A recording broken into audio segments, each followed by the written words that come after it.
का मग महामंत्र बोलू का राधा राधा बोलू. तर वृंदावन या धामाचं महत्व किती आहे. कृष्णाचंच एक विस्तारित स्वरूप राधा राणी जे प्रेमाचं प्रतीक आहे. ओ करे तो रास लिला आणि हम केले तो कॅरेक्टर दिला. की कृष्ण कृपा किंवा राधा कृपा होते आपल्यावर असं कधी एखाद्या वक्ताला समजू शकतं बुवा. गोवर्धन इको विलेज वाडाला जे आहे, पण यात्रा धामाची यात्रा जसं वृंदावनाची यात्रा किंवा जगन्नाथपुरीची यात्रा, तर यात्रामध्ये विचारांचं परिवर्तन खूप जास्त होतं. भावाची भक्ती कशी असते नेमकी, की कृष्ण भगवान आणि राधाराणी आणि कृष्ण भगवान आणि रुक्मिणी माता या दोन नात्यामधलं साम्यता काय आणि या दोन नात्यामध्ये विषमता काय.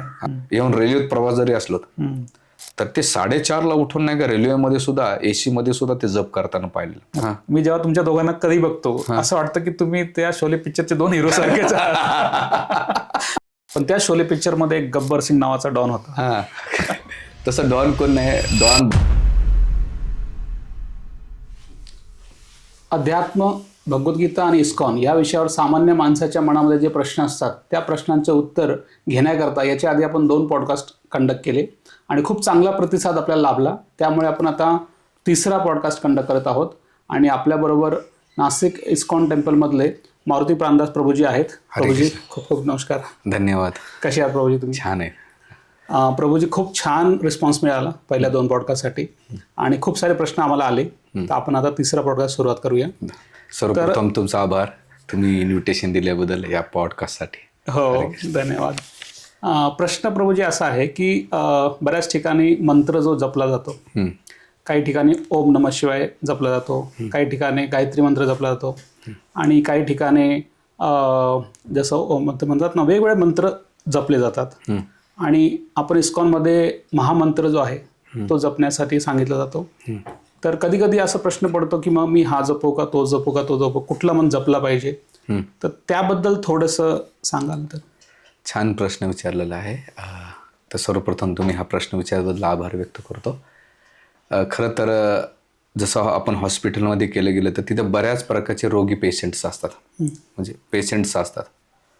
तर समजा त्यांना चॉईस दिली की बाबा जा मेडिकलमध्ये आणि तुमच्या आवडीची गोळी घ्या, तर सगळे जरी रोगी गेले आणि त्यांच्या आवडीची गोळी घेतली तर त्यांचा रोग नाही बरा होणार. त्यासाठी त्यांना जर रोग बरा करायचा असेल तर डॉक्टरनं जी काही चिठी लिहून दिलेली असते की बाबा स्पेसिफिक रोगासाठी हे मेडिसिन्स आहे तुझ्यासाठी. प्रत्येकाचे रोग वेगवेगळे असतात, तर प्रत्येक रोगासाठी वेगवेगळे मेडिसिन्स असते. तर त्याच प्रकारे तुम्ही जे म्हणतायत की बा मंत्र सगळे वैदिक ग्रंथांमध्ये सगळे दिलेले आहेत, पण कलियुगामध्ये विशेष करून जो कलियुगातला जो दोष आहे त्याचं निवारण करण्यासाठी भगवत नाम दिलेले आहे. आपण त्याला कमी लेखत नाहीत बाकीच्या मंत्रांना, त्यांच्या जागी ते ठीक आहेत. पण एक कलिसंतन उपनिषद नावाचा ग्रंथ आहे, त्यामध्ये वर्णन केलेलं आहे हरे कृष्णा कृष्ण कृष्ण हरे हरे, हरे राम राम राम हरे इथे शेवटे शक्य नाम कली कल्मश नाशन. कलियुगातले कल्मश नाश करतो, कारण सगळ्यात नाश म्हणजे जे कलियुगातला आहे ते कली कल्मश ना तो परतो रूप आहे, याच्याशिवाय दुसरा पर्याय नाही. कोण म्हणतंय सर्व वेदेशी दृश्यते. तर कलिसंतर उपनिषदामध्ये त्याचं वर्णन केलेलं आहे. आणखीन एका श्लोकामध्ये सांगलेलं आहे हरेर नाम हे केवलम कलो नास्तेव गती अन्यरता. 3 वेळा जसं तुम्ही कधी कोर्टात गेलं तर ऑर्डर तसं तिथे सांगलेलं आहे हरेर नाम म्हणजे हरिनाम एव केवलम कलो नास्तेव याच्याशी दुसरा गत्यंतर नाही. आता बघा तुम्ही कधी आरतीला गेला असाल, गणपतीच्या आरतीला म्हणा किंवा दुर्गादेवीच्या आरतीला, दत्ताच्या आरतीला, कोणती आरती घ्या ते शेवटी येते हरे राम राम हरे हरे, हरे कृष्ण कृष्ण हरे हरे. हा मंत्र म्हणून नाही का त्या आरतीची समाप्ती होते. म्हणून भगवंताच्या नावामध्ये तेवढीच ताकद आहे. पण कलियुगासाठी विशेष करून चैतन्य महापुरुषांनी हा मंत्र दिलेला आहे आपल्या जीवांच्या उद्धारासाठी. पण आता याच्यामध्ये कोणी कॉन्ट्रोवर्शन करेन किंवा ते छोटा मोठा, तर इथे ज्याच्या त्याच्या स्तरावर ज्याला जे पाहिजे असेल, समजा तुम्हाला भौतिक इच्छा पाहिजे असेल तुम्ही ओम नमः शिवायचा जप करून नाही का ते साध्य करू शकतात, किंवा गायत्री मंत्राच्या द्वारे सुद्धा तुम्हाला भौतिक इच्छा. पण त्याच्यामध्ये जर तुमची आध्यात्मिक उन्नती करायची असेल किंवा भगवंताला प्राप्ती करायची असेल तर भगवंताचं नाव सांगितलेले. आणि मी एकटाच नाही सांगत, तुकाराम महाराज किंवा ज्ञानेश्वर माऊली हरिपाठामध्ये हरिमुखे म्हणा पुण्याची गणना, हरीचं नाव सांगतात. बरोबर. आणि तुकाराम महाराज पण त्यांच्या अभंगामध्ये नाम संकीर्तन साधन पै सोपे जळतील पापे जन्मांतरचे, म्हणजे भगवान नावात सांगितले. त्यांचा एक अभंग आहे, वेद अनंत बोलिला अर्थ इतकाच साधिला विठोबाची शरण जावे, म्हणजे भगवान पांडुरंगाला जाऊन भगवंताचं नाव सांगलेलं. म्हणजे साधू संत ते सांगतायत, ग्रंथकार ते सांगतायत. तर त्यामुळे आपण ग्रंथकार आणि साधू संतांनी जे सांगितलेले आहे त्याचं जर पालन केलं तर निश्चित आपण आपलं गंतव्य आपल्याला ते प्राप्त होऊ शकतं आणि सिद्धीची प्राप्ती पाहिजे ती भेटू शकते. याच्यावर आपली चेतना डिपेंडंट की आपल्याला कोणता घ्यायचा आणि काय घ्यायचा. ते म्हणताना महामंत्र खूपच मोठा आहे पण तो मंत्र छोटा आहे. तर कधी कधी आपण नोटा जर तुमच्या समोर चॉईस ठेवली, 500ची नोट आणि 100ची नोट, तर मनुष्याची प्रवृत्ती 500ची नोट घेईल, बरोबर, 100ची नोट घेणार नाही. किंवा आजकालच्या भाषेमध्ये सॅमसंगचा मोबाईल आणि ॲपलचा मोबाईल ठेवला तर कोणता घेणार तुम्ही? ॲपलचाच घेणार. तसंच जो भगवंताचं शुद्ध भक्त आहे किंवा भगवंताला प्राप्त करतो तर तो कधी असं हे भेदभाव करू नये. पण आपल्यासाठी एवढा मोठा मंत्राचा जर जप केला तर काय हरकत आहे, भगवंताचं नावच आहे त्याच्यामध्ये. आणि या महामंत्रामध्ये 3 आहेत. हरी म्हणजे भगवंताची शक्ती, अंतरंगा शक्ती, म्हणजे तिला राधाराणी, सीता देवी, रुक्मिणी, लक्ष्मी म्हणतात. अच्छा. राम म्हणजे रामचंद्र, त्याच्यानंतर कृष्ण सगळ्यांना आकर्षित करणार. म्हणजे तिघांचं नाव होते. जेव्हा हरे कृष्ण म्हटलं तर राधा कृष्ण येते आणि हरे राम म्हटलं तर सीताराम येऊन जाते. अच्छा. हा, म्हणजे रामकृष्ण हरी आणि सीताराम या दोघांचा मंत्राचा एकमेव समन्वय घातलेला आहे. तर मग आपण एवढ्याच वेळेस एकदाच भगवंताचं एवढं नाव येत आहे तर करायला काय हरकत आहे. बरोबर. आणि श्री चैतन्य महाप्रभूनं आपल्याला नाही का, कारण वेदांमध्ये असं म्हटलं की हा मंत्र मानण्याचा पहिले हरे राम मंत्र मानण्याचा अधिकार केवळ जे उच्चवर्णीय त्यांनाच होता. कलियुगामध्ये जन्म जे आहे ते शूद्र, कलियुगामध्ये सगळे शूद्र आहेत. ते म्हणून चैतन्य महाराज आपल्यासाठी साध्या सोप्या भाषेमध्ये दिले आणि त्याचा परिणाम, जसं कोणी एखादी औषध खाल्लं, मेडिसिन घेतली, त्याचा परिणाम दिसतो ना. बरोबर. तर प्रभुपादांनी जेव्हा अमेरिकेत गेले आणि प्रभुपाद अमेरिकेत गेल्यानंतर महामंत्राचं कीर्तन केलं, हरे कृष्ण महामंत्राचं कीर्तन केलं आणि लोकांच्या जीवनात परिवर्तन झालं आणि त्याने सर्वच जीवन कृष्ण भावनेला किंवा भगवद्गीता भागवतेला समर्पित केलेलं आहे. त्या मंत्राची ती शक्ती आहे. अच्छा. हा, आणि त्यांनी भगवंताला प्राप्त केले. आज मोठमोठे संन्यासी आहेत, ब्रह्मचारी आहेत. जगभरामध्ये जे भारतीय लोकांनी केलं ते विदेशी लोकांनी महामंत्राचं कीर्तन करून हरे कृष्ण संस्थेला एवढं पसरून दिलं. बरोबर. म्हणून फलेनं परिचयात बघायचं, कोणतंही तुम्ही कार्य करता त्याचं फळ काय. हा, म्हणजे एखाद्या तुम्ही मेडिसिन घेताय पण तुमच्या शरीराला इफेक्टच पडत नसेल तर त्या औषधाचा उपयोग नाहीये. हा, तेवढ्या पुरतं तेवढं रिलीफ भेटेल. पण तुमचा मुळापासून रोग जर नष्ट करायचा असेल तर तुम्हाला जे डॉक्टरनं औषध दिले ते जर घेतलं तर तो खूप चांगला. म्हणून कलियुगासाठी ह्या महामंत्राचा जप सांगितलेला आहे. अच्छा. प्रभूजी, आता वृंदावन खूप चांगलं धाम आहे आणि तिथे बरीच संत मंडळी आहे आणि त्यांचे प्रवचन वगैरे चालू असतात, बरेच ठिकाणी असतात, रील्स पण येतात. आणि काही ठिकाणी असं ऐकण्यात आलंय किंवा चर्चा होते की तुम्ही राधा मातांचं नाव घ्या किंवा श्री राधे राधे बोला किंवा राधा राधा मंत्र हा जपा. तर अगदीच ते सुद्धा शक्तीच्या देवाची. पण एखाद्याला समजा हाच प्रश्न पडला का मग महामंत्र बोलू का राधा राधा बोलू? अच्छा. तर ह्याच्याच कसं करायला पाहिजे? राधा राधा म्हणायला हरकत नाही.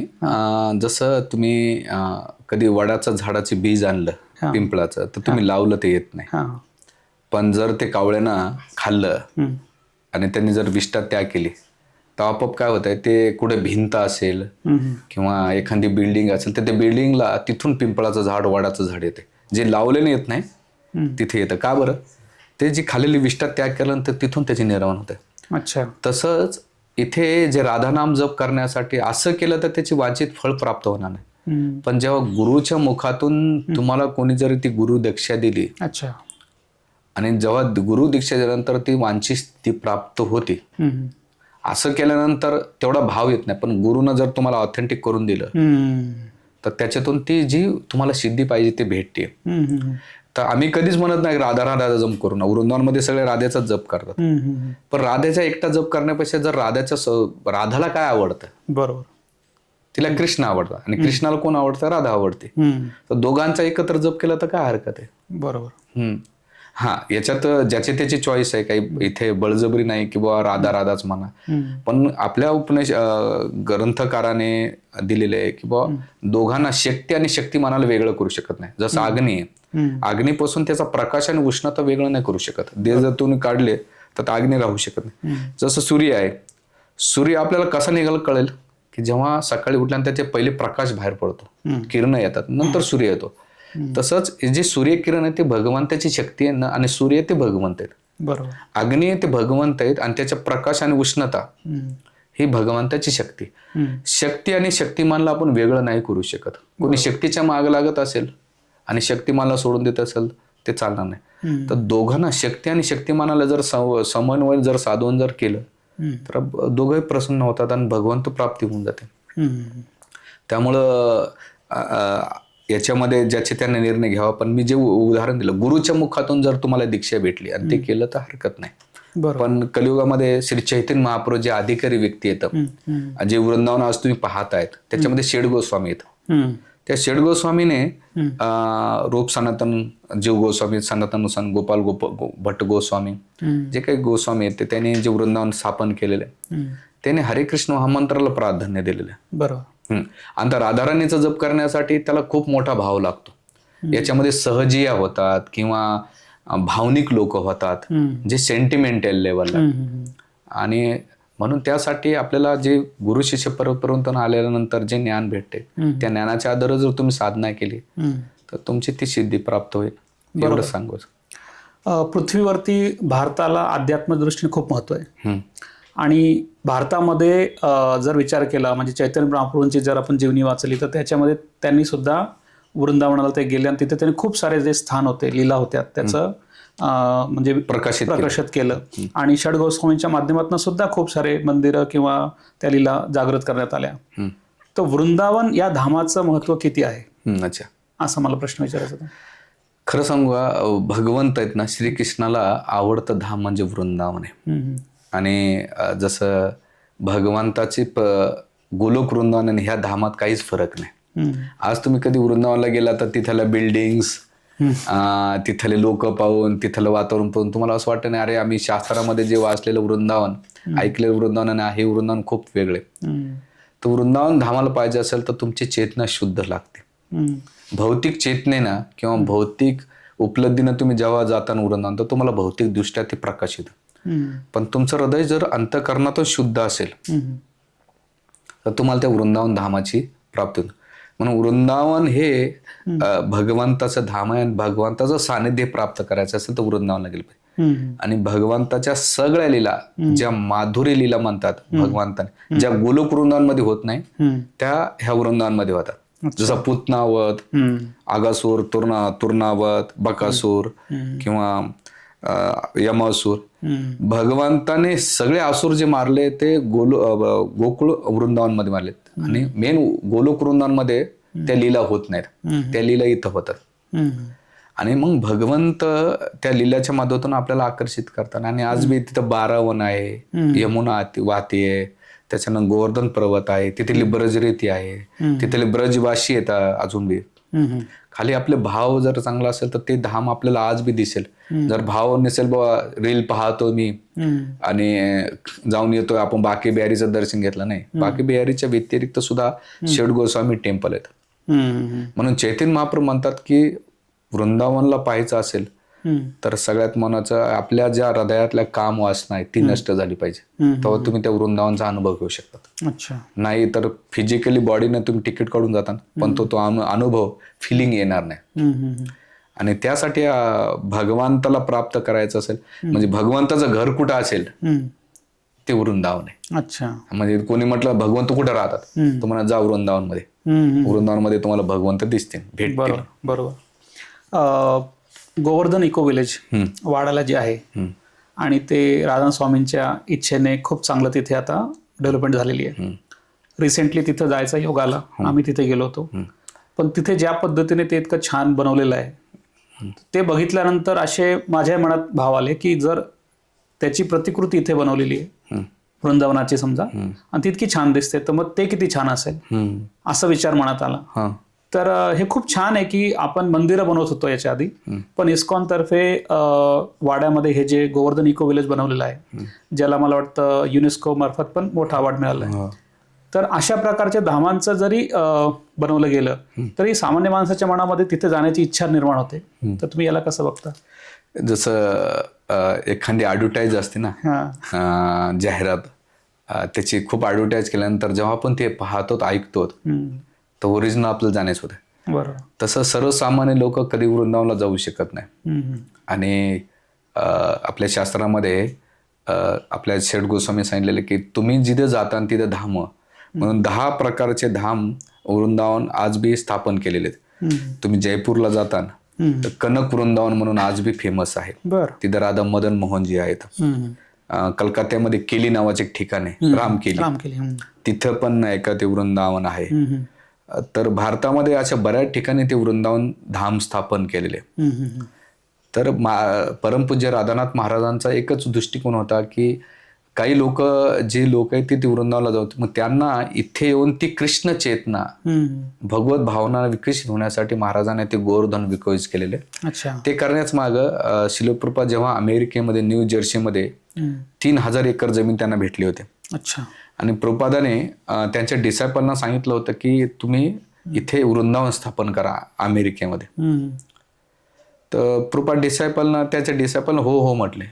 प्रभुपाद 1977 साली जेव्हा गेले गोलोक वृंदावनमध्ये धामाला निघून गेले, तर परमपूज्य राधानाथ महाराज त्या मीटिंगमध्ये किंवा तिथे ते संन्यासी असल्यामुळं त्या गॉड ब्रदरांना आणि त्या मॅनेजमेंटला नेहमी सांगायचं की प्रभुपादांचं एक स्वप्न निर्माण करू. पण त्याच्या पहिले त्यांनी गोल्ड पॅलेस म्हणून एक प्रभुपादांसाठी घर बांधलं. पण ते घर प्रभुपाद राहण्याच्या पहिलेच भगवत धामात घेऊन गेले. तर ते मंदिर पाहण्यासाठी अमेरिकन भरपूर लोक यायचे, गोल्ड मंदिर. आणि ते मंदिर जे तुम्ही प्रमुख स्वामी ऐकले असेल स्वामीनारायणचे, तेव्हा ज्याने ते पाहिलं तर त्यांना ती कल्पना सुचली आणि ती प्रेरणा घेऊन त्याने जगभरात ते मोठमोठे मंदिर बांधले स्वामीनारायणचे. तर खूप वर्ष राधानाथ महाराजांनी तिथे प्रयत्न केले, खूप डोनेशन्स ते जमा करायचे, ते त्याला मॅनेजमेंट द्यायचे. असं करता करता 1993 पर्यंत 77 ते 93-94 पर्यंत तो वेळ निघून गेला. आणि महाराजांनी पाहिले की आता इथे काही आशा नाही. मग प्रभुपादांचं स्वप्न कुठं पूर्ण होईल. तर माझ्या शिष्याच्या द्वारे मग त्यांनी भारतामध्ये आपल्या प्रमुख शिष्यांना सांगितलं. प्रमुख शिष्य म्हणले इकडे शक्य आहे प्रॅक्टिकली सिटीमध्ये. मग पहिले दौंडला गेले, तिथं 40 एकर जमीन घेतली, पण तिथं काही प्रॉब्लेम्स आले. आपल्या नाशिकला घोटीला पण पाहिलं होतं. त्या टायमाला 2006-05च्या दरम्यान तिथं पण नाही. मग जेव्हा वाड्याला गेले, ठाणे वाड्याला, तिथे गेल्यानंतर महाराजाला पहिले अर्धा एकर जमीन घेतली आणि मग तिथे चालू केलं. ते करण्याचं मागचं राधानाथ महाराजांचे 2 दृष्टिकोन होते. एक तर गुरु महाराजांची इच्छा म्हणजे प्रभुपादांची इच्छा होती ती मी पूर्ण केली पाहिजे म्हणून आपल्या शिष्याच्या मार्फत सांगून नाही का ते गोवर्धन विकल निर्माण केलं. आणि दुसरं करण्याचं एक मार्ग होता की तो जो भाग आहे आदिवासी भाग आहे आणि मुंबई ही जी मायानगरी आहे बरोबर आणि महाराष्ट्र यांना आकर्षित करण्यासाठी, टुरिझम करण्यासाठी, सिंपल लिव्हिंग हाय थिंकिंग ठेवण्यासाठी तो गोवर्धन विलेज निर्माण केले. म्हणजे तुमची भौतिक उन्नती करा, तुम्ही योगासाठी करा, एक हेल्दी लाईफ जगण्यासाठी, सिंपल लाईफ जगण्यासाठी तुम्ही स्टेइंग करा. आणि तिसरी सगळ्यात महत्वाची गोष्ट की तुम्ही वृंदावनची जर तुम्हाला अनुभव करायचा असेल तर हे गोवर्धन विलेज मध्ये राहा आणि ते वृंदावनचा अनुभव करून साधना करून तुम्ही भगवंताला प्राप्त करू.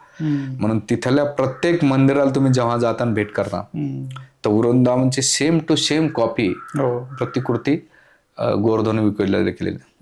तर महाराजांचा तो दृष्टिकोन होता. आणि भविष्यामध्ये ते मोठं टुरिझम प्लेस बनेल. जेव्हा मी 2005-06 जायचो, 6-7 तिथं भीती वाटायची, साप निघायचे असे. आम्ही कधी मध्ये म्हणजे असं छोटंच होतं. आता बघा ना, रविवार बुधवारी 10,000 लोक व्हिजिट करतात रविवार बुधवारी आणि वर्षाला 1,00,000 लोक व्हिजिट करतात. तर त्या मागचा उद्देश आहे की प्रत्येकाने तिथे जा, भेट करा आणि अनुभव घ्या. हा राधानाथ महाराजांचा दृष्टिकोन होता. प्रभूजी, हा प्रश्न थोडासा वेगळा पण आहे, भावनात्मक आहे, पण समजून घेण्याची इच्छा आहे प्रत्येकाला की कृष्ण भगवान आणि राधाराणी हे एक नातं आहे आणि कृष्ण भगवान आणि रुक्मिणी माता हे एक नातं आहे. या 2 नात्यामधलं साम्यता काय आणि या 2 नात्यामध्ये विषमता काय? अच्छा, असा प्रश्न आहे.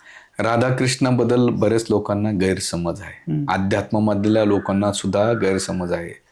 काही लोक राधाराणीला मानतच नाहीत आणि ते काही जण आता म्हणतात काल्पनिक आहे. पण यासाठी तुम्ही जर प्रामाणिक वैदिक ग्रंथाचा अभ्यास केला, जसं ब्रह्मवैवर्त पुराणामध्ये, तर राधाकृष्णाचा विवाह झालेला भांडीरवन म्हणून एक ठिकाण आहे, तिथं विवाह झालेला होता. आणि भगवंताची राधाराणी ही अंतरंग शक्ती, एक्सपान्शन विस्तारित स्वरूप आहे. ती माधुरी रसामध्ये भगवंताची सेवा करते.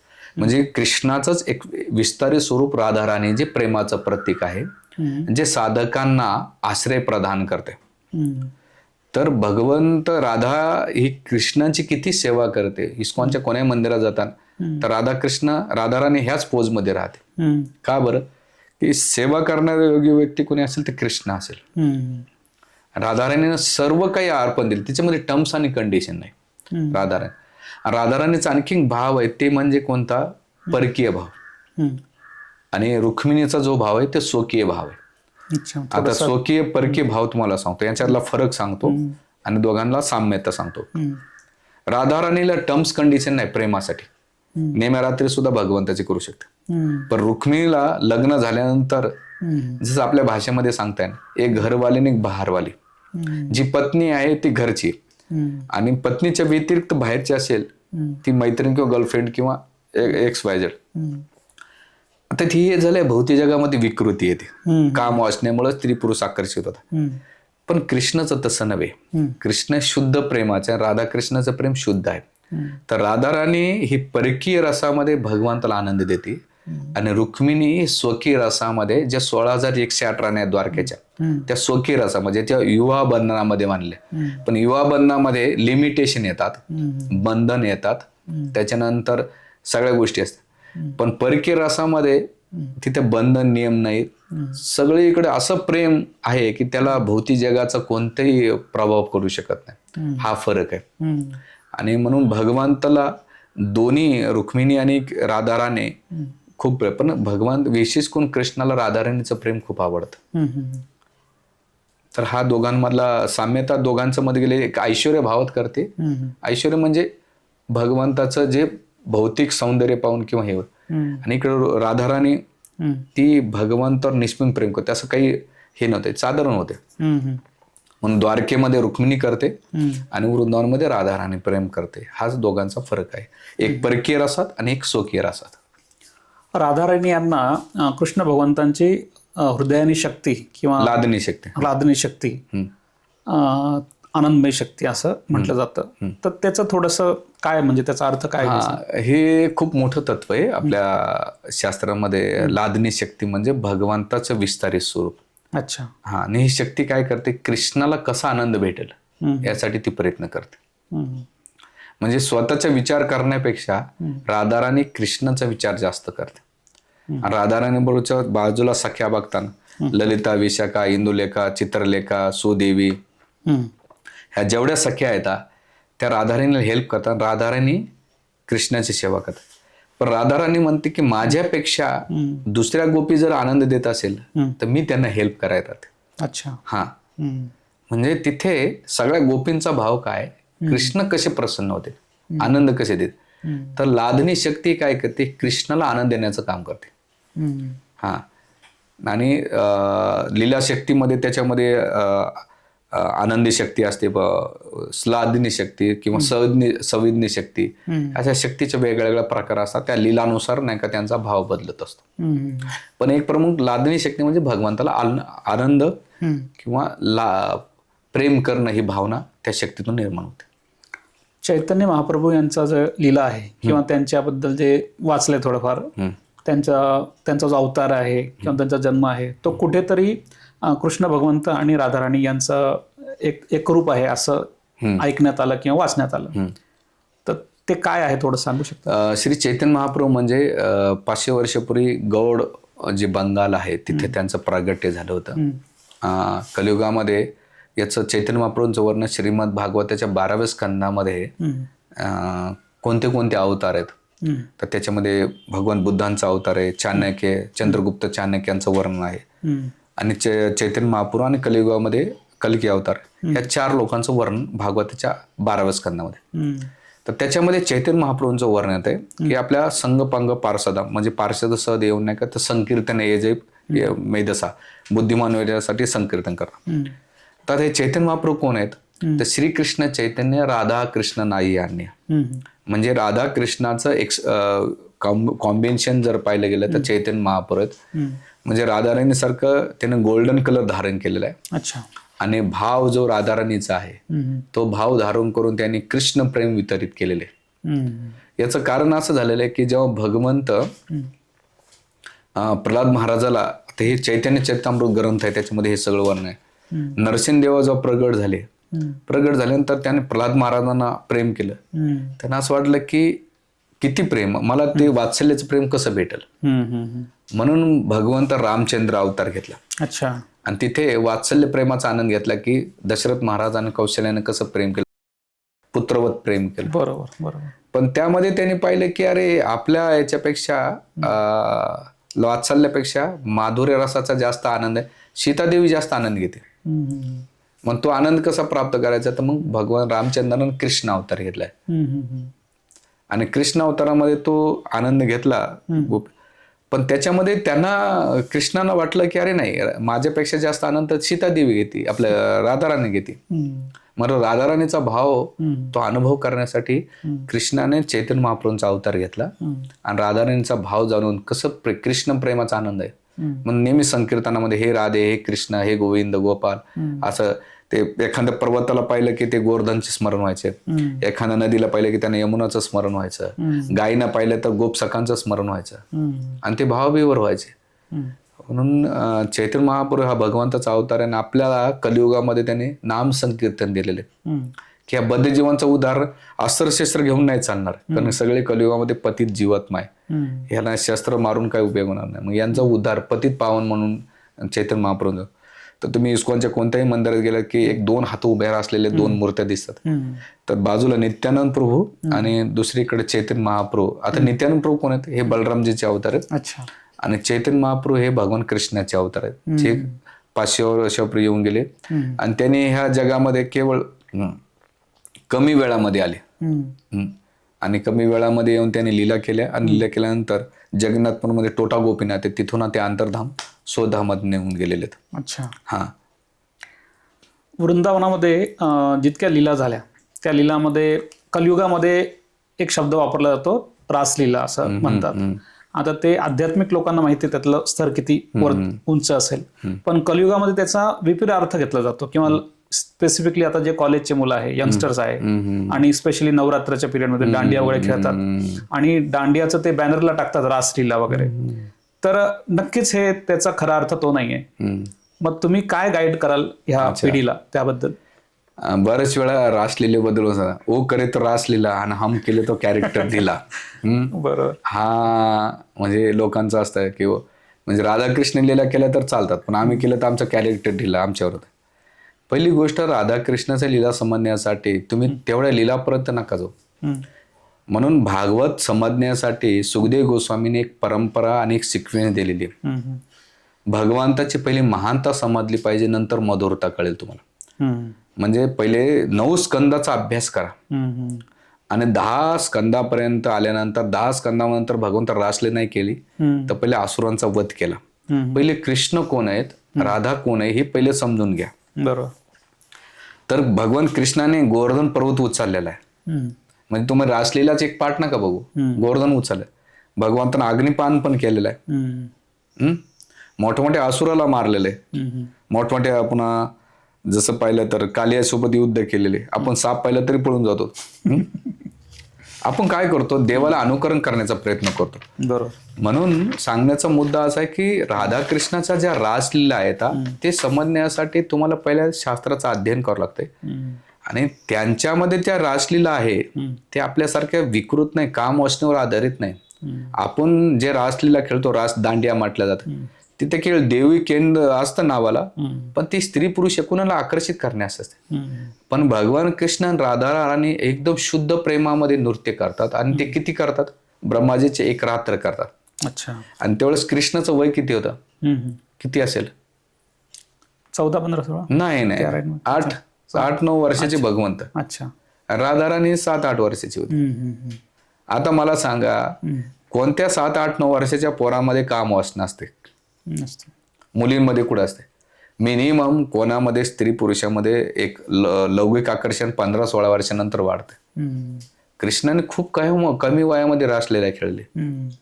तिथे ती विकृती नव्हती, तिथे शुद्ध प्रेम होतं. आणि गोपींच्या प्रती होत्या. आणि ह्या गोपी कोण होत्या? त्या भगवंताच्या विस्तारित अंतरंगा शक्ती होत्या. म्हणजे कृष्णाने स्वतःला विस्तारित केलं होतं. राधाराणी आणि ह्या जेवढ्या गोपी आहेत त्या केलेल्या आहेत. भगवंताला बिना स्त्रीचा सुद्धा जन्म देऊ शकतात, जसं ब्रह्माजीला भगवंताने जन्म दिलेला. बरोबर. या जगामध्ये कोणी स्त्री पुरुषच्या व्यतिरिक्त नाही देऊ शकत, त्याला स्त्री पुरुषांची गरज लागते. पण भगवंत करतात. आणि कितीतरी ऋषी मुनींचं, जर अगस्त्य ऋषी घ्या, ते कुंभातून जन्माला आले. त्यांच्या वडिलांनी ते वीर्य एका कुंभात टाकलं आणि त्याच्यातून मुलं. म्हणजे असं काही गरज नाही स्त्रीची.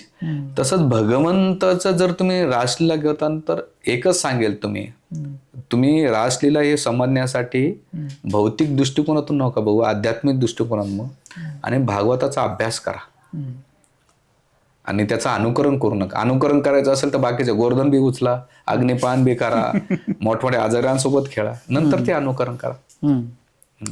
बरोबर.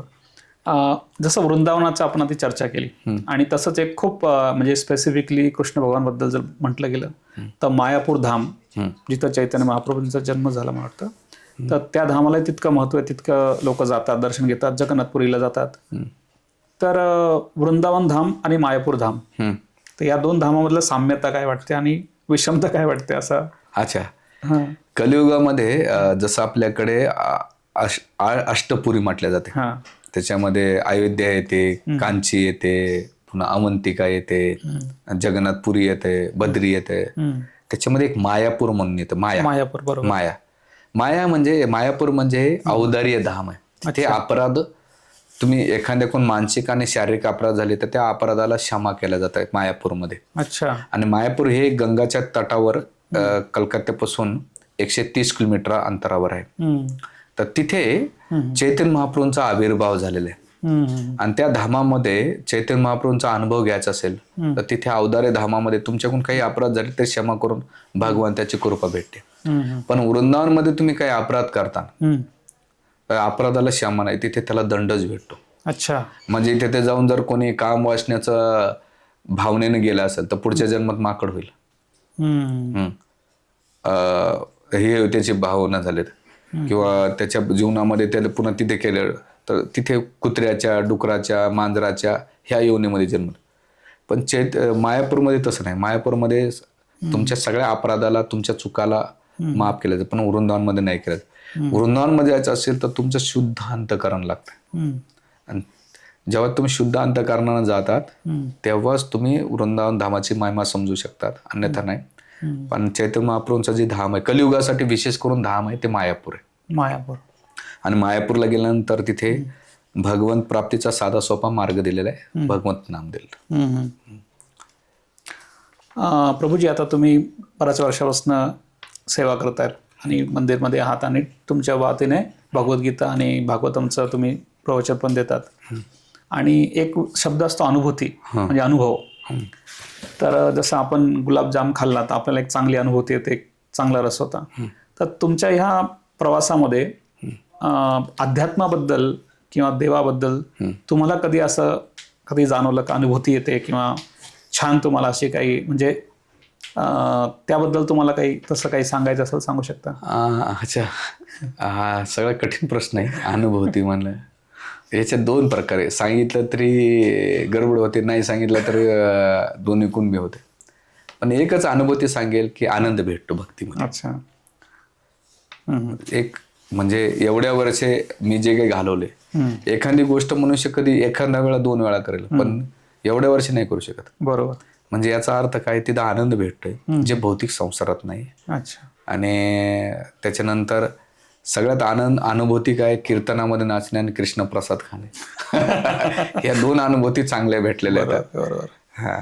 आणि सगळ्यात एक अनुभूती म्हणजे म्हणतं की स्वतःमध्ये परिवर्तन झालं. माझं पहिलं जीवन वेगळं होतं, पण भक्तीत आल्यानंतर माझ्या जीवनामध्ये, माझ्या स्वभावामध्ये, माझ्या कार्यामध्ये, व्यवहारामध्ये खूप बदल झालेला आहे. अच्छा. ते एकमेव ती गोष्ट झाली असेल ती भक्ती मार्गामुळे झाली. मग एखादा बदल सांगू शकता? कुठला बदल वाटतं तुम्हाला, जाणीवपूर्वक वाटतं की हा बदल झाला तुमच्यामध्ये? असं मग पहिलं खूप चिडचिड करायचो. तुम्ही पण चिडचिड करायचे? पण भक्तीत आल्यानंतर ते कमी झालं. ऑनेस्ट, त्याला काही लपवायची गरज नाही आणि असं काही हे नाही. पण एक चांगली गोष्ट झाली. अशा बऱ्याच काही गोष्टी येतात. जसं जसं तुम्ही प्रॅक्टिस करताना तसं तसं तुम्हाला तुमच्या जीवनातला एक अनुभव भेटतो. प्रभूजी, जसा अनुभूती शब्द वापरला आपण, तसाच एक शब्द कृपा आहे. आणि एखादा भक्त भक्तीमध्ये त्याच्या पद्धतीने तो प्रयत्न करतोय, पुस्तक वाचतोय, प्रवचन ऐकतोय, माळ जप करतोय, पण कधी कधी आयुष्यामध्ये अशी अनुभूती येते की आपल्यावर देवाची कृपा होते असं जाणवतं. कारण की काही गोष्टी ज्या मनात होत्या वर्षानुवर्ष त्या अचानक व्हायला लागतात आणि तशा प्रकारचेच लोक आपल्याला भेटायला लागतात, तसंच मार्गदर्शन भेटायला लागतं, आपण तशाच लोकांच्या सहवासात येतो. तर प्रश्न असा आहे की कृष्ण कृपा किंवा राधा कृपा होते आपल्यावर, असं कधी एखाद्या भक्ताला समजू शकतं बुवा की आपल्यावर कृपा हो राहिली देवाची असं? अच्छा, बघा, हा प्रश्न खूप डेंजरस आहे. तुम्हाला सांगतो, जेव्हा भगवंत बली महाराजाचं दमन करतात, अच्छा, आणि तिथे ब्रह्माजी त्यांना प्रश्न विचारतात की भगवंता, तुम्ही बली महाराजांचं किती हे घेतात बा, सगळं त्याने 14 लोक दिले, अत्तल वित्तल दिलं, तिसरं पाऊल तुमच्या डोक्यावर ठेवलं, बरोबर, तर तर याच्यामध्ये तुम्ही खूप छळ करतायत. तर भगवंत काय म्हणतात, ज्याच्यावर माझी कृपा होती ना त्याचं मी सगळं काही काढून घेतो. अच्छा, कोणी म्हटलं ना माझ्यावर कृपा होतीये, तर त्या दृष्टिकोनातून पाहिलं तर भीती वाटेल, अरे भगवंताची कृपा म्हणजे सगळं काढून घेतात. अच्छा, पण ती एक्स्ट्रीम केस आहे. भगवंत जसं एखादा शिक्षक विद्यार्थ्याच्या सिच्युएशन पाहून किंवा त्याच्या लेवलला पाहून परीक्षा देत असतं, तसं भगवंत देतात. तर कृपेचा तो एक स्तर आहे, सगळं भगवंत काढून घेतात. जर सुदामावर कोणती कृपा झाली, त्याला धन देऊन कृपा झाली, आणि बलिराजाला कृपा कशी झालेली, त्याचं धन काढून झालेलं. बरोबर, म्हणजे कृपा एक आहे, पण दोनच्या भक्ताच्या लेवलला तसं दिले. आपल्याला सगळ्यात मोठी कृपा काय झालेली, 84 लक्ष येऊनंतर मनुष्य देह भेटला. बरोबर, त्याच्या मनुष्य देह भेटला. त्याच्यामध्ये आपण हिंदू धर्मात आलो, आणि ते हिंदू धर्मामध्ये कृष्ण भक्तीमध्ये येणं आणि ती भक्ती करणं ही भगवंताचीच कृपा आहे आपल्यावर. साधव संतांची कृपा आहे. संतांच्या कृपा, भगवंताच्या कृपेशिवाय आपण येऊ शकत नाही. जसं आता तुमच्या घरात यायचं असेल, तुमची इच्छा अनुमोदनानंतर घरात येऊ शकतं. तुमची इच्छा नसेल तर रस्त्याने कोणी येऊ शकत नाही ना. तसंच भगवंताकडे यायचं असेल तर भगवंताची कृपा आहे आपल्यावर, राधाराणीची कृपा आहे, म्हणून आपण तिथपर्यंत त्यांच्याकडे गेलेलो. लोकांना वाटतं कृपा म्हणजे मला नाही का बंगला गाडी भेटला, लोक लिहितात ना, ही कृपा ती कृपा, तिथं ते बाय प्रोडक्ट आहे, त्याचं काही नाही. ती कृपा नाही. कृपा काय की भगवंताला प्राप्त करणं, ही मोठी कृपा असली पाहिजे. की ना की भौतिक उपलब्धी किंवा माझे सुख समृद्धी, घर व्यावे, तन का मिठे तन दुःख, हे नाही. भगवंताला प्राप्त करणं किंवा भगवंताच्या जवळ जाणं ही आपल्या कृपा आहे, ती समजलं पाहिजे. हरिपाठ जे आहे वारकरी संप्रदायामध्ये म्हणतात, त्याचं हे अध्ययन करतात, त्याच्यामध्ये खूप छान आहे की भावे विना भक्ती, भक्ती विना भाव. की म्हणजे देवाची प्राप्ती करायची तर देव भावेचा भुकेला आहे. आणि मी पुण्याला शिकायला होतो आणि योगायोगाने मिस्कॉन टेम्पलला मला जाणं होत होतं. तर राधाकुंज बिहारी जे आहे टेम्पल, तिथे मी जात होतो. तर तिथे मी उन्हाळ्याच्या दिवशी पाहिलं होतं, उन्हाळ्याच्या टायमाला, की जे डायटी म्हणजे मूर्ती आहे देवाची, तर त्या स्पेसमध्ये AC लावलेला होता. आणि मला तो प्रश्न पडायचा की मूर्ती आणि AC लावलेला आहे. आणि मी असंच एकदा तिथे कोणी होते त्यांना विचारलं, तर ते म्हणे की आपल्याला जर गरमी लागते तर देवालाही गरमी लागत असेल, त्यांना थोडी थंड हवा गेली पाहिजे. त्यानंतर नाशिक मंदिरामध्ये पण मी जेव्हा कधी गेलो तर तिथे प्रभुपादांची मी मूर्ती पाहिली, तर तिथे थंडीच्या दिवसांमध्ये त्यांना स्वेटर घातलं गेलं असं पाहिलं काही ठिकाणी मी, किंवा काही मफलर लावले गेले अशी पाहिली. आणि सकाळी सुद्धा जे शृंगाला आरती असते सकाळचं, तिथे आरसा दाखवतात देवाला, ते पण मी एकदा मला बघण्यात आलं. तर ते खूप छान वाटलं की एक भाव देवाप्रती की शृंगार झाला तुम्ही बघा, किंवा थंडी आपल्याला वाटते तर मग त्यांनाही वाटत असेल, तर हे खूप छान वाटलं. तर भावाची भक्ती कशी असते नेमकी? अच्छा, जेव्हा तुम्ही लग्न करतात, लग्नाच्या पहिले तुमचं त्या माताजींशी प्रेम नसतं, पण लग्न झाल्यानंतर तुम्हाला प्रेम येते. नंतर मुलं बाळ होतं, मुलांच्या प्रति प्रेम असतं, आई वडिलांच्या प्रति प्रेम असतं, नातेवाईकांच्या प्रति. जेव्हा प्रेम असले की आपण त्यांची काळजी करतो, त्यांना खायला काय आवडतं, त्यांची प्रत्येक गोष्टीची आपण नाही का टापटीप ठेवतो, म्हणजे त्यांची काळजी घेत असतो, काय पाहिजे काय नको. हे कधी करतं मनुष्य? जेव्हा प्रेम असल्यानंतर. तसंच एका भक्ताचं प्रेम भगवंताच्या प्रती, आणि भगवंत ही मूर्ती नसून ते आपल्यासारखी व्यक्ती आहेत. आपल्याला भूक लागली की आपण जेवण करतो, मग भगवंताला भूक लागत नसेल का? जरी भावना असेल तर मग भगवंत आदान प्रदान करतात. जसं उन्हाळ्यामध्ये आपल्याला थंड AC लावतात आपण, हिवाळ्यामध्ये आपण हिटर लावतो किंवा शोटर घालतो, आपण उन्हाळ्यामध्ये सरबत पितो, आणि थंडीच्या दिवसामध्ये काढा पितो. सिजनेबल नाही का, आपण जसं राहतो तसं जे का भक्ताचं प्रेम आहे भगवंताच्या प्रती, आणि जेवढं तो व्यक्तीची काळजी घेतो आपल्या ब्लड रिलेशनशी समजा, तसं त्याचप्रमाणे भक्त काय करतो, भगवंताची काळजी घेतो. ती मूर्ती नसून ते भगवंत आहेत ही भावना जेव्हा तुम्हाला निर्माण होते तेव्हा ते मूर्ती राहत नसून आदान प्रदान करते. आणि मग तुम्ही जेव्हा मंदिरात जाता तर तुम्हाला तिथलं एक वेगळंच व्हायब्रेशन्स किंवा वेगळीच एनर्जी तुम्हाला ती जाणवते. का तर तिथे जेवढी सेवा केली जाते तेवढी ती सेवेमधून भगवंत ती सेवा स्वीकार करा येतात.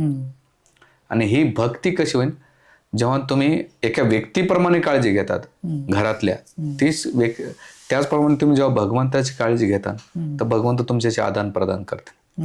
मग त्यांना सिजनेबल कपडे, थंडीच्या दिवसात थंडीचे, उन्हाळ्याच्या दिवसात उन्हाळा, त्यांना जे पदार्थ लागतात आपण जे खातोय सिजनेबल, तसं ते आपण ते केलं पाहिजे. आणि भगवंताला मूर्ती नसून व्यक्तिगत समजा, प्रतिमा नाही, तुम्ही साक्षात ब्रजरनंदन, तुम्ही मूर्ती नाही तर साक्षात भगवंत आहे तुम्ही. बरोबर. म्हणून कितीतरी जे संत तुकाराम महाराज पांडुरंगाशी बोलायचे. बरोबर. का, त्यांची भक्ती होती. त्याच्यानं रामानुजाचार्य दक्षिण भारतामध्ये भगवान रंगनाथ स्वामीशी बोलायचे, कांचीपुरम ते वरदराजांशी बोलायचे. त्याच्यानंतर कितीतरी असे संत आहेत ते जे भगवंताशी बोलायचे. का, त्याचा भाव भगवंताच्या प्रती म्हणून भगवंत त्यांचे आदम आपल्याशी का बोलत नाहीत. आपला भाव नाही, अरे मूर्ती आहे बाबा.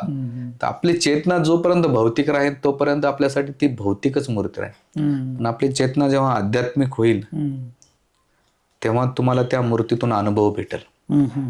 म्हणून ही भावभक्ती कशी होईल, प्रेमामुळे होईल. जेव्हा तुम्ही त्यांना संबंध स्थापन करता की अरे नाही, हे राधा कृष्ण, हे विठ्ठल रुक्माई, किंवा हे गौरनेता जगन्नाथ बलदेव सोबत आहे, हे व्यक्तिगत येतात आणि मी त्यांचा सेवक आहे तर मी त्यांची सेवा घेतली पाहिजे, सेवा केली पाहिजे. तर भगवंत तुम्हाला ती अनुभूती देतात. भक्तीमध्ये जसं आपण मूर्तीची पूजा करतो म्हणजे देवाची पूजा करतो हा एक भाग झाला, किंवा आपण भगवद्गीता आणि भागवतम याचं अध्ययन करतो हा एक भाग झाला, आपण प्रवचन ऐकतो, कीर्तन करतो हे एक भाग झाला.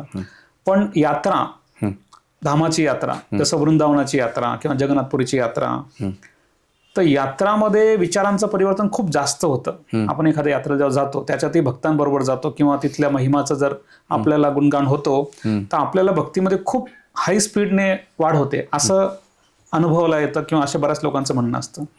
तर तुमच्या आयुष्यात यात्रेचं महत्व काय आहे असं मी चैतन्य महाप्रभूंनी आपल्याला 5 गोष्टी सांगितलेल्या आहे. अर्चविग्रहांची सेवा म्हणजे, त्याच्यानंतर भागवताचं श्रवण सांगितलं, हरिनामाचा जप सांगितलेला आहे, भक्ताचा संगीत सांगितलेला आहे, आणि तीर्थ धाम निवास सांगितलेला आहे. धाम निवासामध्ये गेल्यानंतर भगवंताची अनुभूती. आता मी कपडे घालण्याचं कारण यात्रेमुळे माझं परिवर्तन झालंय. जेव्हा पहिल्यांदा इस्कॉन मध्ये आलो आणि 2007ला अयोध्या यात्रा होती पहिली. अच्छा. त्या टायमाला पुणे, मुंबई, सोलापूर, सांगली असे महाराष्ट्रातले 450 स्टुडंट होते. आणि त्या 450 स्टुडंटला गौरांग प्रभू, राधेश्याम प्रभू, ब्रजबिहारी प्रभू, बलदेव प्रभू, गोविंद प्रभू, गौरगोपाल प्रभू ते लीड करायचे. आणि ते एवढे सुंदर प्रवचन व्हायचे आणि कीर्तन, प्रसाद. आम्ही अयोध्येमध्ये 4-5 दिवस राहिलो, त्याच्यानंतर नंदीग्राममध्ये गेलो. तर ती जेव्हा यात्रा केली ती माझ्या जीवनाचे टर्निंग पॉइंट ठरले. अच्छा.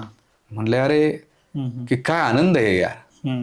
आणि दुसरं माझे त्या यात्रेचे पैसे मी भरले नव्हते, जे माझे काउन्सिलर होते बळजबरी मला पाठवलं जा तू, तर माझी तेवढी ती कॅपॅसिटी नव्हती ते पे करण्याची. हे 2007ला सांगतो तुम्हाला.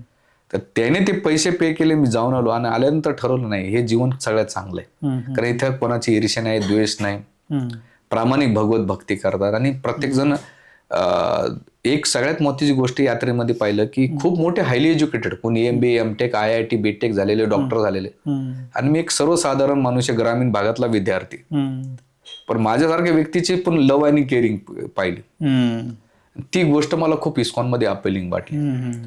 आणि यात्रेमध्ये कीर्तन, प्रसाद, लव अँड केअरिंग आणि ते डिस्कशन, ते 8 दिवस म्हणजे माझ्या जीवनातले अस्मरणीय होते. आणि तेव्हाच वाटलं नाही आपलं तर याचं पुढचं जीवन या लोकांच्या सेवेसाठी, भगवत सेवेसाठी लावायचं. आणि हे परिवर्तन झालं आता तुमच्या समोर. अरे वा वा. प्रश्न विचारला पण तुमच्या आयुष्यातला एक खूप चांगला टर्निंग पॉईंट तुम्ही सांगितला. खूप छान वाटलं. म्हणजे 2007च्या आधीचं तुमचं आयुष्य आणि 2007च्या नंतरच्या आयुष्यात बराच फरक आहे असं म्हणता येईल? हो प्रभूजी, खरं सांगू का, मी खूप स्ट्रेसमध्ये होतो आणि माझी परिस्थिती तशी नव्हती. आणि जे मी करायचो त्यात सक्सेस भेटत नसायचं. तर मी वेगवेगळ्या संस्था फिरायचो. मला कुठेतरी प्रश्न आणि आपलं जीवन चालू, आपल्या जीवनात हे दुःख काय, समस्या का, लोक आपल्याला असं का येऊ शकत नाही, ज्याच्याकडे पैसा असेल त्याची केअरिंग करतात आपल्याला. आणि दुसरी एक संकट समस्या आणि दुसरं देवाबद्दल जिज्ञासा होती. म्हणजे आपण घरात देव करतो, बाबा खरंच देव आपली परीक्षा का घेतोय. मग ते प्रश्न विचारता वेगळ्या संस्थेमध्ये जायचो. पण कोणी संस्थेमध्ये चांगला रिस्पॉन्स करायचे, कोणी लक्ष देत नसायचं. जसं तुमचा खिसा गरम तर सगळे लोक त्या आपल्या कपड्याकडेच पाहून लोक होत. पण इस्कॉन मध्ये गेल्यानंतर त्या टायमाला इस्कॉनचं मंदिर नव्हतं, हे सौजन्य बंगला होता. तिथे मी सायकल न्यायचं, नाशिक रोड विदगाव टू सौजन्य बंगला, दर शनिवारी संध्याकाळी जायचो. कुलकर्णी गार्डन येस तिथं. आणि मग तिथे गेल्यानंतर तिथले जे प्रवचन ऐकले, कीर्तन ऐकलं, प्रसाद घेतला, आणि सगळ्यात महत्वाची गोष्ट जे भक्तांची लव आणि केअरिंग पाहिली मी की भौतिक बोलून, तिथे माझ्या जीवनामध्ये तो टर्निंग आणखीनच पॉईंट भेटलेला. ज्या बाकीच्या गोष्टीपेक्षा की माणसं जे बोलतात ते जीवनात कृती, आणि मला जे पाहिजे ते मला इथं भेटलं. आणि सगळ्यात महत्वाचं तुकाराम महाराजांनी सांगितलं, गीता भागवत करतेश्वर अखंड चिंतन विठोबा, तीच गोष्ट मला इस्कॉनवाले फॉलो करतात. अच्छा. पण याच्यामध्ये शिस्त पद्धत आहे, नियमाचं पालन आहे, आणि व्यक्तिपूजन नसून भगवत पूजा आहे. आणि ती मला तिथं जाणवली. आणि शास्त्र सुक्त पालन करतात. इथे जो प्रामाणिक असेल तोच टिकेल, जो प्रामाणिक नसेल तो टिकणार नाही. कारण लोकांना अध्यात्म कसं पाहिजे, माझ्या इंद्रिय भोगामध्ये, माझ्या नियमामध्ये बाधा नको यायला, असा अध्यात्म पाहिजे. पण इस्कॉनमध्ये 4 नियम दिलेले. आणि मग तेव्हा वाटलं नाही आपण हे करूया. शेवटचे 1-2 प्रश्न, पण हा प्रश्न थोडा वेगळा आहे. आता आम्ही सुद्धा मंदिरात येतो आणि तुमचं प्रवचन ऐकतो आणि इतरांचे पण ऐकतो, आणि कार्यक्रमामध्ये तुमच्याबरोबर इतरांचे दर्शन होत असतं, त्यांची भेट होत असते. तर शोले पिक्चर भारतामध्ये सर्वात गाजलेला. त्या शोले पिक्चरमध्ये 2 हिरो, एक जय आणि एक वीरू, अमिताभ बच्चन, धर्मेंद्र. तर काय माहित का, हा प्रश्न माझ्या आत्ता मनात आला. आणि तो प्रश्न असा आहे की तुम्ही आणि जानकीदास प्रभूजी, मी जेव्हा तुमच्या दोघांना कधी बघतो असं वाटतं की तुम्ही त्या शोले पिक्चरचे 2 हिरो सारखेच आहात. आणि तुमची मैत्री, असं मला वाटतं की तुमची खूप छान मैत्री आहे, आणि मैत्री सुद्धा अध्यात्मामध्ये गरजेची आहे. तर याच्यावर काय बोलाल तुम्ही? खरं सांगू का, जानकीदास प्रभू माझे मेंटर पण आहेत, फ्रेंड्स पण आहेत, आणि काउन्सिलर पण आहेत. जेव्हा मी 2007ला यायचो सायकलवर, तर त्यावेळेस प्रभूजी कुकिंग बघायचे, किचन बघायचे. आणि त्याच्यामध्ये ते आम्हाला त्यावेळेस हिंदी बंगला होता इंद्रनगरमध्ये, त्या बंगल्यामध्ये आम्ही दर मंगळवारी जायचो मीटिंगला. तर प्रभूजीचं तेवढं माझं हे नव्हतं. पण 2008च्या नंतर त्यांच्याशी माझा परिचय झाला. आणि आम्ही 2007ला मी जॉईन केल्यानंतर आम्ही 7 ते 2014-15 पर्यंत महाराष्ट्रामध्ये पुस्तक वितरण केले, आणि ते आमच्या लीड होते. तर महिनाभर आम्ही त्यांच्यासोबत राहायचो. तर त्यावेळेस ते एवढा उत्साह, प्रेरणा द्यायचे, काळजी करायची, आणि किती काही झालं तरी कोणाला डिस्करेज नसतं करायचं. त्यांचा एक चांगला गुण म्हणजे कोणाला जिथं जो लेवलचा असेल तिथून त्याला अपलिफ्ट करायचे. आणि लव आणि केअरिंग खूप त्यांच्यामधला तो महत्वाचा गुण. तेव्हापासून हळूहळू आमच्या दोघांमध्ये एक चांगली बॉन्डिंग झालेली. आणि एक म्हणजे आश्रममध्ये मी एवढ्या वर्षी टिकण्याचं कारण म्हणजे माझे जानकीदास प्रभू, म्हणजे सांगायला का, तर त्या माणसाने खूप काळजी घेतली प्रभूजींना, अजून बी घेतात. म्हणजे कोण्या अवस्थेमध्ये कधी केव्हा पहिला फोन असतो, काय चालू तुझं, काय करतोस. म्हणजे एक मित्र, काउन्सिलर तर आहेतच, पण एक मित्रताच्या नात्यानं नाही का ते प्रत्येक सिच्युएशन मध्ये गायडन्स करतात. आणि एवढ्या वर्षी मी भक्तीमध्ये टिकलोय प्रभूजींमुळेच आहे. अच्छा. हा, कारण की साधना भक्तीला ते इन्स्पायर केलं. माझ्या जीवनात जे चॅलेंजेस आले, सपोर्टिंग त्यांनी केलेलं आहे. म्हणजे खूप असे काही डिफिकल्ट, असं कधी कधी वाटायचं की जाऊ आपण सोडून बाबा, असे काही प्रसंग आलेले. पण त्यावेळेस जे सपोर्टिंग आश्रम मध्ये होते, कारण की आम्ही दोघं जास्त शिकलेले नाहीत, बाकी सगळे हायली एज्युकेटेड आहेत. तिथे आम्हाला इनसिक्युरिटी नाही वाटते, अजून बी वाटते. हा, पण त्या अवस्थेमध्ये सुद्धा त्यांनी सांभाळलं आणि ती मित्रता भगवंताच्या कृपेनं दिलेली.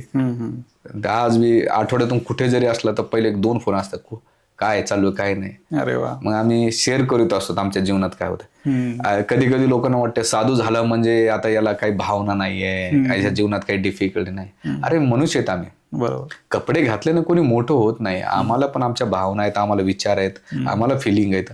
आम्ही कोणाला तरी शेअर करतो आणि समोरचा बी शेअर करतो. बरोबर. तर जेव्हा तुम्ही लोकांना त्या दृष्टिकोनातून प्रेम करताना तर लोक जवळ येतात. बरोबर. आणि प्रभूजीनं ते केलेलं आहे. म्हणजे प्रश्न योग्य होता माझा. उलट चांगलं झालं की तुम्ही तो विचारला प्रश्न. आता ह्याच प्रश्नाला धरून शेवटचा प्रश्न आजचा. सगळ्यात महत्वाचं त्यांनी कॉंग्रिगेशन म्हणजे बच्चे बुडे नरनारी म्हणतात ना, तर त्यांनी केले. लहान मुलापासून तो अबल वृद्धापर्यंत ते जिंकले. ते प्रत्येकाचे प्रेम म्हणजे रस्त्यानं कोणी जरी जाता स्वतःहून बोलणार, स्वतःची काळ, आणि लोक कुठे जरी गेले तर विचारणार जानकी कुठे आहेत. त्यांच्यातली कुठली एक गोष्ट तुम्हाला आवडते? हा प्रश्न शेवटचा नाहीये, पण तो एक प्रश्न पेंडिंग त्यातला. सगळ्यात महत्वाचं साधण्याच्या बाबतीत खूप स्ट्रिक आहे ते. अच्छा. म्हणजे ते रात्री 12-1-2 वाजता जरी झोपले, हा. पहाटे 4:30ला मंगल आरतीला असतातच असतात. अच्छा. ते कधीच साधण्यामध्ये कॉम्प्रोमाइज करत नाही. आता एवढ्या 2000 म्हणजे 19-20 वर्षापासून मी त्यांना पाहतोय साधताना. थंडी असो, उन्हाळा असो, पावसाळा असो, येऊन आम्ही ट्रॅव्हलिंग मध्ये जरी कुठे असलो, येऊन रेल्वेत प्रवास जरी असलो, तर ते 4:30ला उठून नाही का रेल्वेमध्ये सुद्धा, एसी मध्ये सुद्धा ते जप करताना पाहिलं. अच्छा. तर तो गुण मला भावलेला आहे. आणि मनुष्य म्हणू की हे मनुष्य जेव्हा स्वतः फॉलो करताना जेव्हा दुसऱ्याला सांगतो तर जास्त प्रभावी पडतं. तर त्यांनी ते गुण त्यांच्यातला सगळ्यात महत्वाचा गुण आहे. दुसरा गुण आहे की लोकांची केअरिंग खूप चांगली करतात. म्हणजे खूप काय म्हणतात ना, काळजी घेतात ते A to Z. आता त्यांचं एवढं शिरपूर, धुळे, चाळीसगाव, मालेगाव, त्याच्यानंतर शिरपूर, असं वेगवेगळ्या महाराष्ट्रात फिरत राहतात. पण एवढं भक्त संघ, पुन्हा मुंबईचे भक्त समाज, पुन्हा महाराष्ट्रात बी फिरत राहतात. एवढ्यामध्ये राहून सुद्धा प्रत्येकाला इंडिव्हिज्युअली टाइम देणं, बरोबर, ते सोपं नाही गोष्ट. बरोबर. हा, आता मला 3 सत्संग करता करता नाकी येऊन जातो, अरे नाही फोन झाला तो. पण तेवढ्यामध्ये सुद्धा ते रिलेशनशिप चांगली करतात. आणि दुसरं साधण्याच्या बाबतीत कधीच कॉम्प्रोमाइज नाही करत. आजचा शेवटचा प्रश्न Yes. याला धरून आहे की शोले पिक्चर मध्ये जयवीरू आपण म्हटलं, तुम्ही दोघं त्याप्रमाणे सध्या मी असं म्हटलं, पण त्या शोले पिक्चर मध्ये एक गब्बर सिंग नावाचा डॉन होता. आणि तो गब्बर सिंग जो डॉन होता तो कुठेतरी जयवीरूंच्या आयुष्यामध्ये खूप त्याने चॅलेंज निर्माण केले.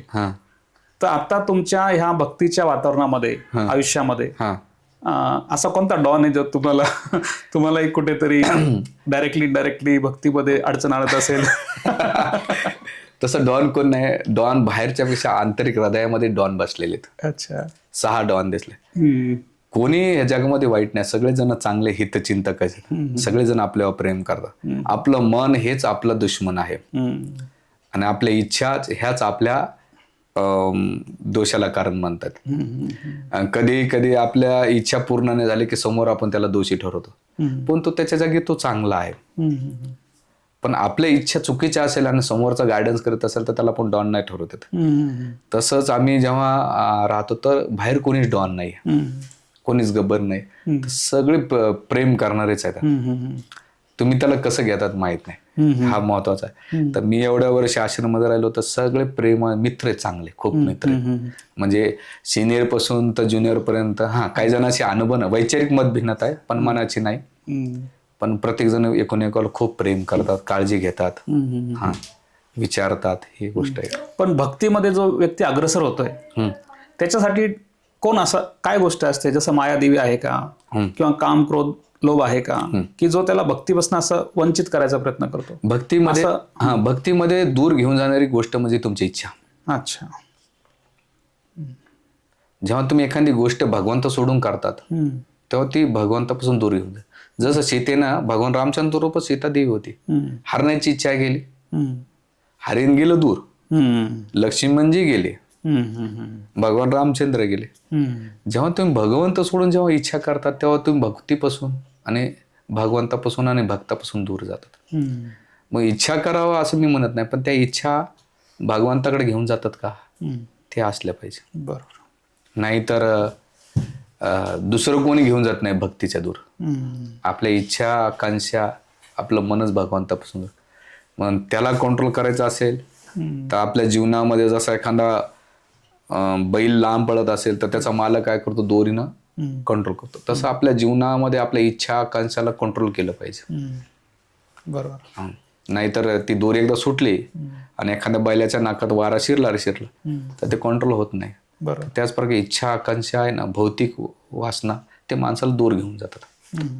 प्रभूजी, सर्वच प्रश्नांची तुम्ही खूप छान उत्तरं दिली आणि आजच्या पॉडकास्टमध्ये मला स्वतःला खूप आवडलं की तुम्ही तुमच्या मनातले आयुष्यातले काय असे टर्निंग पॉईंट सांगितले की जे जनरली सामान्य माणसाला नाही कळत.